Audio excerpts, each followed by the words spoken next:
আসসালামু আলাইকুম। সম্মানিত শিক্ষক মণ্ডলী, আশা করি আপনারা ভালো আছেন। জেনিত এডুটেকের পক্ষ থেকে সবাইকে স্বাগত জানাচ্ছি। এখন আমি আলোচনা করব নৈপুণ্য অ্যাপে ইউজার আইডি অথবা পিন নম্বর অথবা পিন নম্বর ইউজার আইডি অথবা দুটোই ভুলে গেলে আপনারা কি করবেন সেই পদ্ধতিটা দেখাবো। অলরেডি দেখুন এখানে আমি ইউজার আইডিটা ঠিক দিয়েছি, কিন্তু পিন নম্বরটা ভুল হয়েছে, যার জন্য এখানে দেখাচ্ছে আপনার পিনটি ভুল হয়েছে, অনুগ্রহ করে সঠিক পিনটি দিন। এখন আমি সঠিক পিনটি কিভাবে পুনরুদ্ধার করব, অর্থাৎ আমার পিনটি আমি ভুলে গেছি সেটা পুনরুদ্ধার করব, সেটাও হতে পারে।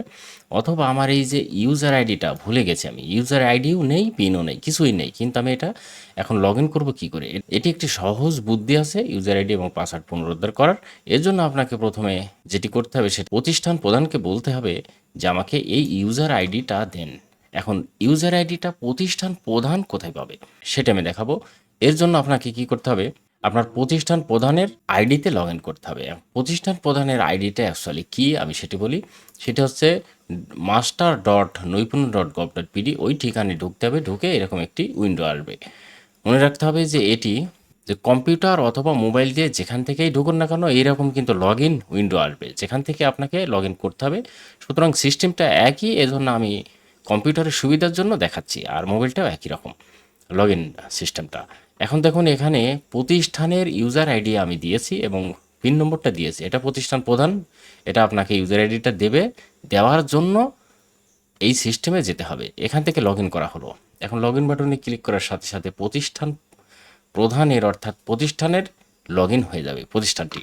এখন এখান থেকে আপনাকে যেই শিক্ষকের ইউজার আইডি এবং পাসওয়ার্ড ভুলে গেছেন অর্থাৎ পিন নম্বর ভুলে গেছেন সেটি কি করে দিতে হবে, এখান থেকে এই যে ব্যবস্থাপনা প্লাস এখানে ক্লিক করতে হবে। ক্লিক করার পরে আপনি চলে যাবেন শিক্ষক ব্যবস্থাপনায়। শিক্ষক ব্যবস্থাপনায় গেলে আপনার সকল শিক্ষকের নাম আসবে, পদবি আসবে, ফোন নম্বর আসবে এবং পিডিএস আইডি অথবা ইন্ডেক্স নম্বর অথবা SGN এরকম লেখা আসবে এবং তারপরে আসবে অ্যাকশন বাটন অর্থাৎ একটি এডিট এবং একটি ডিলিট। এখানে এই যে পিডিএস আইডি অথবা ইন্ডেক্স নাম্বার এইটাই হবে আপনার ইউজার আইডি, মনে রাখতে হবে। কিন্তু এখান থেকে শুরু করে প্রত্যেকটা সারের যে এই পাশে যেগুলো দেখা যাচ্ছে এইগুলো হচ্ছে, আমি দেখাই যে এই যে এখান থেকে এইটুকু হচ্ছে প্রত্যেকটা সারের ইউজার আইডি, এটা মাথায় রাখতে হবে। এই ইউজার আইডিটা এখান থেকে কালেক্ট করে কোন সারের ইউজার আইডি নেই সেটি দিতে হবে। আমি এখান থেকে একটি সারের ইউজার আইডি কালেক্ট করে নিলাম, নিয়ে আবার এখানে এবারে চলে গেলাম হচ্ছে evaluation.নৈপুণ্য.gov.bd এই ঠিকানায়। মনে রাখতে হবে evaluation.নৈপুণ্য.gov.bd, এটি হচ্ছে শিক্ষকদের জন্য। এখানে গেলাম, শিক্ষকদের এখানে গিয়ে এখন আমাকে শিক্ষকের ইউজার আইডি এবং পাসওয়ার্ডটা দিতে হবে। আমি শিক্ষকের ইউজার আইডিটা কালেক্ট করেছি সঠিকটা, যেটা হেড স্যারের কাছ থেকে নেওয়া হলো। আর এখানে পিন এখন আমারটা তো সঠিক আছে, আমি এটা ভুল দিয়ে একটা আবল তাবল নম্বর দিয়ে দিলাম। দিয়ে এখানে আমি ক্লিক করলাম, আমার এখানে দেখাচ্ছে আপনি পিনটি ভুল হয়েছে, অনুগ্রহ করে সঠিক পিনটি দিন। এখন আমার সঠিক পিনটি তো জানা নেই, সেক্ষেত্রে আমি কি করব, এই যে নিচে লেখা আছে পিন ভুলে গেছেন, ক্লিক করুন। এই পিন ভুলে গেছেনে ক্লিক করতে হবে এবং পিন ভুলে যাওয়ার এখানে ক্লিক করার সাথে সাথে এখানে এইভাবে একটি উইন্ডো আসবে যেটাতে লেখা আছে নিচের মোবাইল নম্বরটি সঠিক না থাকলে কাস্টমার সাপোর্ট এত যোগাযোগ করুন। যদিও এই নম্বরে যোগাযোগ করে কোনো লাভ নেই, ওয়েটিং আর ব্যস্ত দেখাই। আমি অনেকবার ফোন করে এখন পর্যন্ত যোগাযোগ করতে পারিনি, তবে কমপক্ষে 1000বার ফোন দিয়েছে আর কি। যাই হোক, এখানে না হলে যেখানে ক্লিক করুন এখানেও যেতে পারেন আপনি। তো ওইগুলোতে যে না লাভ নেই, নিচেরগুলোতে গেলেই কাজ হবে।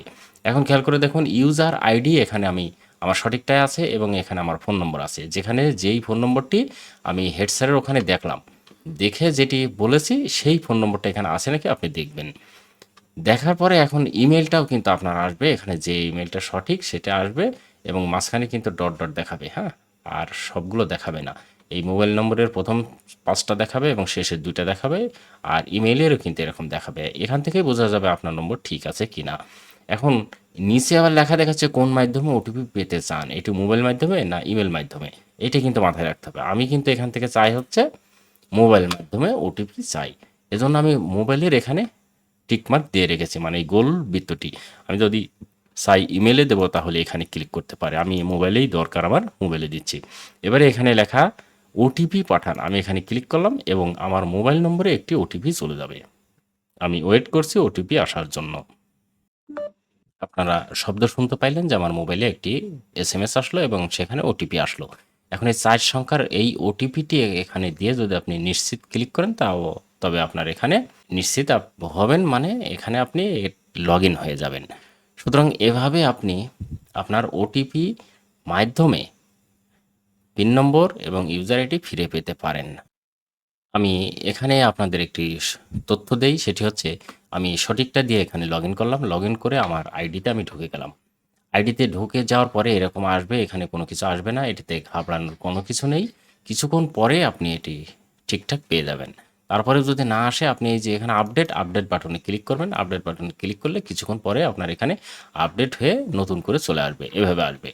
এবারে দেখুন এখান থেকে কত সহজে আপনি কাজ করতে পারেন। এখানে ক্লিক করবেন। এখানে সবকিছু চলে আসবে বিস্তারিত। আপনি শিক্ষণকালীনে ক্লিক করবেন। এবারে যেই অভিজ্ঞতা আপনার ইচ্ছে সেটি কিন্তু মূল্যায়ন করতে পারবেন। এখানে অভিজ্ঞতাগুলো সব চলে আসবে। এই অভিজ্ঞতার উপরে আপনি অভিজ্ঞতার পিআইগুলো চলে আসবে। পিআইয়ের উপরে ক্লিক করবেন। তখন আপনার এখানে এই যে এখানে আপনার পিআইগুলো সব চলে আসবে। এখান থেকে আপনি অনায়াসে মূল্যায়ন করতে পারবেন। এখানে এইভাবে ক্লিক করে মূল্যায়ন করা হয়ে গেলে এই যে এখানে খসড়া সংরক্ষণ করবেন। যদি আপনি শিওর থাকেন যে আপনার মূল্যায়ন সঠিক হয়েছে, তাহলে আপনি জমা দেবেন ক্লিক করতে পারেন। কেননা ৩ তারিখের মধ্যে জমা কমপ্লিট করতে হবে শিক্ষণকালীন। এজন্য এখন যদি শিওর থাকেন তাহলে সরাসরি জমা দিতে পারেন, আর না শিওর থাকলে আপনি খসড়া সংরক্ষণ করতে পারেন। তবে আমি এখন সাজেশন দেব যে সরাসরি জমা দিনে ক্লিক করবেন, কেননা নৈপুণ্য অ্যাপটা সকালে একরকম, বিকেলে আরেক রকম। সকালে ঢোকা যাচ্ছে, বিকেলে যাচ্ছে না। আবার ১ ঘন্টা পর পর আপডেট আসছে, বিভিন্ন ঝামেলা। এজন্য যখন আপনি ঢুকতে পারবেন তখনই এটা মূল্যায়ন করে ফেলবেন। ওকে, সম্মানিত শিক্ষক মণ্ডলী, আশা করি আমার আলোচনাটি বুঝতে পেরেছেন। আমি আপনাদের বোঝাতে পেরেছি যে কীভাবে পাসওয়ার্ড পুনরুদ্ধার করতে হবে এবং খুব সহজে নৈপুণ্য অ্যাপে মূল্যায়ন করতে পারবেন। আপনারা ভালো থাকবেন, সুস্থ থাকবেন। আপনাদের মঙ্গল কামনা করে আজকের মতো আমার কন্টেন্ট শেষ করছি। আল্লাহ হাফেজ।